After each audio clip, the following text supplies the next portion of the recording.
মেয়ে হয়েছে, মেয়ে মানেই মেয়েদের ভাগ্য খারাপ। হ্যাঁ, ঠিকই শুনছো, মেয়ে মানেই মেয়েদের ভাগ্য খারাপ। এটা আমি বলছি না, এটা সকলের মন্তব্য যে মেয়েদের ভাগ্যটাই নাকি খারাপ হয়। সেটা হোক ও স্বামীর দ্বারা অত্যাচারিত হোক, কিংবা কোনো কিছু সে চেয়ে না পাক, বা সমাজের দ্বারা লাঞ্ছিত হোক, অবশ্যই তার ভাগ্যটা খারাপ। তাই তার জন্য সেগুলোও ফেস করছে।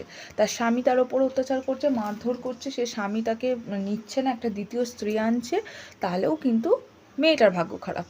আরে বাবা, এবার বন্ধ করো।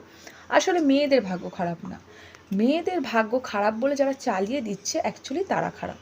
কারণ হচ্ছে, একটা স্বামী যদি ভালো হয়, বা একটা পুরুষ যদি ভালো হয়, বা মেয়েটার জীবনে যারা রিলেট করছে তারা যদি ভালো হয়, এবং তার সমস্ত সুযোগ সুবিধা সে সবই পাচ্ছে, সব ভালোভাবে জীবনটাকে একদম সুন্দরভাবে কাটাচ্ছে, তাহলে কী করে ওর ভাগ্যটা খারাপ হয়? কিন্তু তারই পরিবর্তে যদি সেই মানুষগুলো তার সঙ্গে খারাপ ব্যবহার করে, তাকে অত্যাচার করে, তো অবশ্যই তারা খারাপ হচ্ছে, সেই মেয়েটার ভাগ্য খারাপ নয়। তাই প্রতিটা মেয়েকে, প্রতিটা বোনকে, প্রতিটা বান্ধবীকে, সকলকে আমি এই কথাই বলবো, নিজের ভাগ্য খারাপ বা অন্য কেউ যখন বলবে তোর ভাগ্যটাই খারাপ রে, এটা শুনে কখনো চলে আসবে না।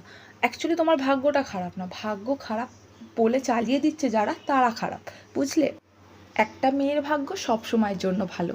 হ্যাঁ, শুধুমাত্র একটা ক্ষেত্রে খারাপ হতে পারে, সেটা হলো সমস্ত সুখ পাওয়ার ফলেও, সমস্ত ভালোবাসা পাওয়ার ফলেও যদি মেয়েটা সব ছেড়ে চলে যায়, তখন বলা উচিত যে মেয়েটার ভাগ্যই ছিল না এসব সুখ ভোগ করার। ওকে? আমার মায়েদের জেনারেশনটা এবং তার আগের জেনারেশনটা, এই সময়গুলোতে কি একটা মেয়ে যথেষ্টভাবে শ্বশুরবাড়িতে বা যে কোনো জায়গায় খুব সবসময় একটা মানে লাঞ্ছিত হতে থেকেছে, সবার কাছে মারধর এইসব খেয়ে জীবন কাটিয়েছে, এবং পরবর্তীতে আবার ওকেই শুনতে হয়েছে তোর ভাগ্যটাই খারাপ, তোর কপালে স্বামীর সুখই নেই। কিন্তু আমার মারাও হয়তো আমাদেরও এখন এটাই বোঝাবে যে এটা হয়নি, তোর ভাগ্যটাই খারাপ। একদমই নয়, তোমার ভাগ্য খারাপ নয়। তোমার সাথে যারা এই দুর্ব্যবহার করেছে এবং তোমার ভাগ্য খারাপ বলে চালিয়ে দিচ্ছে, তারা অ্যাকচুয়ালি খারাপ। তো তোমরা প্রতিবাদী হও, ঠিক আছে? কখনো কখনো যদি কেউ বলে ওঠে ভাগ্য খারাপ তোর, তাই তোর কপালে সুখ হয়নি, তাকেই তখনই সঙ্গে সঙ্গে বলে ভাগ্যটা আমার খারাপ না, সে খারাপ, তাই সে আমাকে নিয়ে চলতে পারেনি, আর ভাগ্য খারাপ আমার দোষ দেওয়া হচ্ছে। ওকে? তো দেখা হচ্ছে নেক্সট ভিডিওতে, তোমাদের সাথে আবার কথা বলবো।